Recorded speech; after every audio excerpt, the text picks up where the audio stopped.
asalaamaaleykum mbokk yi déglu dal leen ak jàmm kàddu yi nga xam ne njiitu réewum Sénégal di Bassirou Diomaye Diakhar Faye daal dina koy fësal ci bésub fanweeri fan ak benn ci weeru décembre di bés bi nga xam ne ci lañ doon ndar keppee atum 2025 tey jii de autolikaay yi li ci ëpp ci ñoom moom la ñu daal di xëyee autolikaay bi di ci quotidien di ñëwaat poñ par poñ ci li nga xam ne moom la njiitu réew mi daal di gën a fësal ci li nga xam ne kon moom mooy discours boobu lu weesu bilan bu atum 2025 daal di ne xam le it fan la jëmee réew mi ci atum 2026 bi nga xam ne bëgg na lépp lu jublu ci wàllu koom-koom gën a mucc ayib te it askan bi fi yeewoo ñoom ci seen bopp ñoom ñoo war a gàddu koom-koom googu dugal ci seen loxo ci ni mu waree ci wàllu jàngale bi ak tamit wàllu wér-gi-yaram moom moomu di Bassirou Diomaye Faye di ñëwaat ci investissement yéen ci jot a def ak tamit yiñ ci nar a def ci atum 2026 njiitu réew mi yemul foofu ndaxte julikaay bi di ci quotidien mi ngi ñuy xamal ni ci wàllu réforme institutionnelle moom daal di ne xamle ne assise de la justice yi ñu doon amal ci ndorteelu atum 2026 dinañu tàmbali di ko dëggal ndaxte dinañu ko yóbbu ci ndajeb conseil des ministres bu ñu fa jógee yóbbu ko ba fa li nga xam ne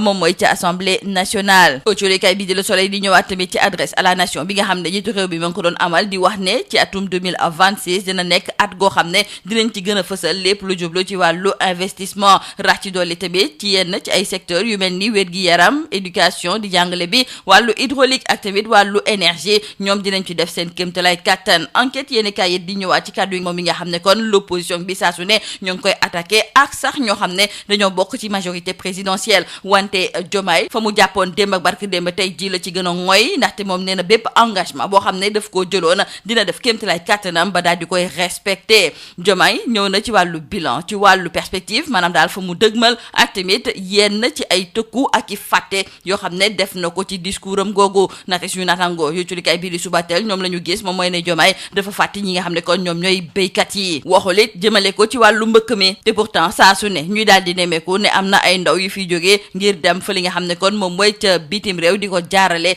ci wàllu géej gi li ci ëpp ci ñoom di ci faral di ñàkk seen bakken culikaay bii di l'info ba léegi ci kàddu yi nga xam ne moom la njiitu réew mi daal di fësal moom mu daal di ciy jàpp benn boo xam ne dafa mel ni ne gis na ne am na solo moom mooy ne Diomaye dafa daal di xamle ne wàllu intérêt général du ñu jël lenn di ko teg ci kawam lépp lu jublu tamit ci wàllu jàmm ak fexe ba boole xol yi boole tamit sénégalais yi du ñu jël lenn di ko natable wala boog du ñu ko gënale ak lenn moom di Diomaye ci fanweeri fan ak benn ci weeru décembre kon la daal di fësal ay kàddoom ca ëllëg sa di benn fan ci weeru janvier ci la Ousmane Sonko dem ba fa li nga xam ne moom mooy ca Passy moom it daal di fay fësal ay kàddoom autolikaay bi di Les Échos moo ñu koy jottali ndaxte ki nga xam ne de moom mooy Ousmane Sonko moom daal di ne xamle ne nekk premier ministre du ko tere nag mu wax ay dëggam moom mu daal di gis ne système bi ba léegi mi ngi ci biir administration mi ngi ci biir justice mi ngi tamit ca primature ak tamit ca présidence de la république moom muy xamle ne li gën a tax rek muy wéy di toog foofu nga xam ne moom mooy ca poste premier ministre moom mooy dafa bëgg lépp lu jublu ci wàllu doxalin gu sell ñu koy gën di dëggal fii nga xam ne nag moom mooy ci biir réew mi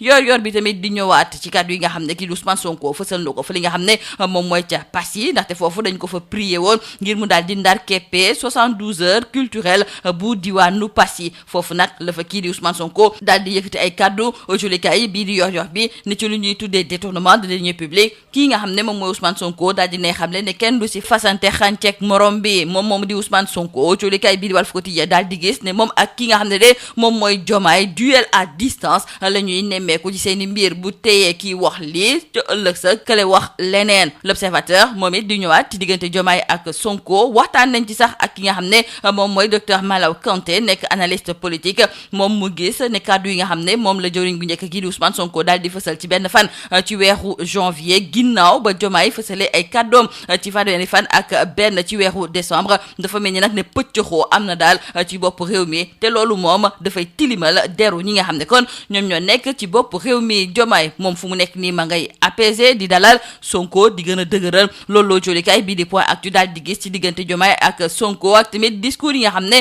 ñoom ñaar ñëpp dañu ko daal di fësal Ousmane Sonko sax dañuy desandi ak moom ndaxte jolikaay bii di Tribune dafa gis ne moom dafa bëgg a doggali ñi nga xam ne kon ñoom ñooy béykat yi ndaxte Ousmane Sonko daal di ne xamle ne ñu ngi dëgmal ci suppression maanaam daal dakkal bépp subvention boo xam ne dañu koy teg ci wàllu semence yi ak tamit ci wàllu engrais ñu jukki ak jolikaay bii di Libération ci ñi nga xam ne dañuy def trafic d'ecstasy wala boog tramadol jolikaay bii di Libération mi ngi ñuy xamal ne police ma ngay wéy di leen teg loxo li ko dalee ñaar fukki fan ak juróom-ñett ci weeru décembre jàpp benn fan ci weeru janvier bu atum 2026 am na ñu bëri ñoo xam ne teg nañu leen loxo ci diggante Touba Mbacké Kaolack ak tamit Kédougou nee nañu sax kenn ci ñi nga xam ne ñoom ñoo doon def trafic boobu jàppee nañu ko nag ca quartier Lawal Tamba nekk ci Kédougou moom mi ngi am fukki at ak juróom benn wàllu tàggat yaram nañu koy jeexalee ak julikaay bi di record di ñu xamal ne 8e de finale yi dinañu ko daal di tàmbali suba incha allah suñu naataango yi di ñëwaat ci jongante yi nga xam ne moom moo nar a am ci diggante Algérie ak RDC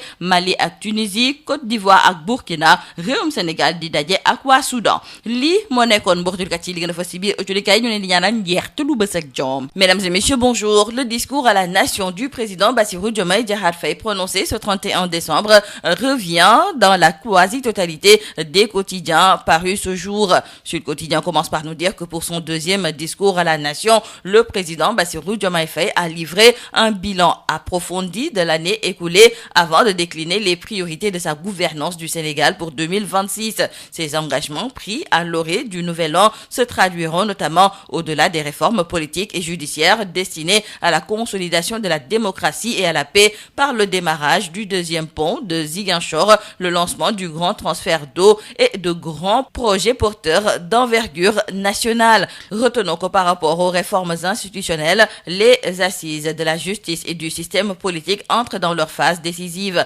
car dans son discours à la nation du 31 décembre, Bassirou Diomaye Faye a annoncé la transmission prochaine à l'Assemblée nationale des projets de textes relatifs notamment à la révision de la Constitution, à la Commission électorale nationale indépendante et au code électoral. Le chef de l'État s'est aussi prononcé sur l'éducation et la santé, et c'est pour faire part de ses investissements massifs et réformes. Ensuite, le chef de l'État a carrément fait savoir que rien ne primera sur l'intérêt général, rien ne sera jamais placé au-dessus de la paix, de l'unité et de l'intégrité du Sénégal. Pour ce qui est de 2026, retenons avec nos confrères du quotidien Le Soleil que ce sera l'année des investissements, car le président Bassirou Diomaye Faye a annoncé des investissements massifs dans des secteurs clés tels que la santé, l'éducation, l'hydraulique et l'énergie. Nos confrères du journal Enquête reviennent également sur l'adresse à la nation de Diomaye et nous indiquent que même si ce dernier a été attaqué par l'opposition comme par la majorité, Diomaye tient à rester fidèle à ses engagements. Nos confrères du journal Subatel retiennent du discours de fin d'année de Diomaye le bilan, les perspectives, les menaces, mais aussi les oublis. Et oui, selon nos confrères du journal Subatel, Diomaye a oublié les paysans. C'est aussi l'omerta sur la recrudescence de la migration irrégulière. Quoi qu'il en soit, retenons avec nos confrères du journal L'Info que lors du discours de Nouvel An, le chef de l'État a clarifié sa mission et ses priorités. Cependant, l'on nous signale dans le journal Les Échos que pendant que Diomaye prône l'unité et la paix le 31 décembre, Ousmane Sonko prend son contre-pied le lendemain. Le Premier ministre qui était à Passy, nous disent nos confrères du journal Les Échos, n'a pas mâché ses mots. Il a déclaré que ce poste de Premier ministre ne l'empêchera pas de dire ses vérités. Ousmane Sonko s'est aussi attaqué au système qui, selon lui, est toujours présent dans l'administration, la justice, à la primature et aussi à la présidence. Et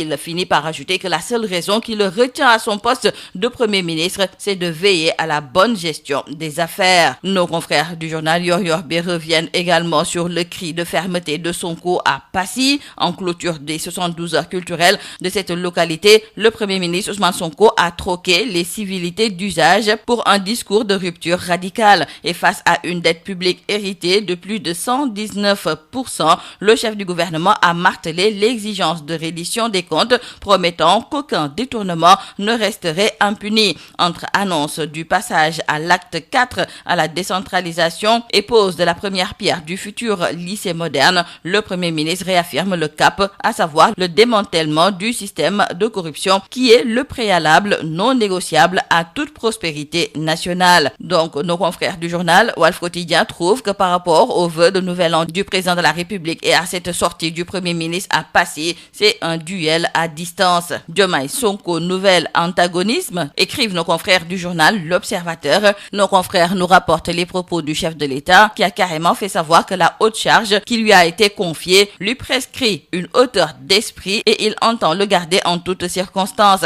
Pour le Premier ministre, ce poste de Premier ministre ne bride pas sa liberté liberté. Nos confrères du journal L'Observateur se sont d'ailleurs entretenus avec le docteur Malaw Kanté, analyste politique, qui s'est prononcé donc sur la sortie du Premier ministre hier, premier jour de l'an 2026, au lendemain du message à la nation du président de la République. Et selon lui, cette sortie est perçue comme une cacophonie au sommet de l'État qui écorne l'image du pays et la réputation du régime. En tout cas, pour ce qui est du discours de fin d'année et l'allocution du 1er janvier du Premier ministre Ousmane Sonko, nos confrères du journal Actu trouvent que Diomaye apaise, Sonko durcit. Ousmane Sonko, restons avec lui, car nos confrères du journal Tribune nous font savoir qu'il a fini d'achever les paysans, car il leur a fait savoir que l'on s'achemine vers la suppression de la subvention des semences et de l'engrais. Dans le journal Libération, il est question de ce démantèlement des filières de trafic d'ecstasy et de tramadol avec la police donc qui enchaîne les arrestations.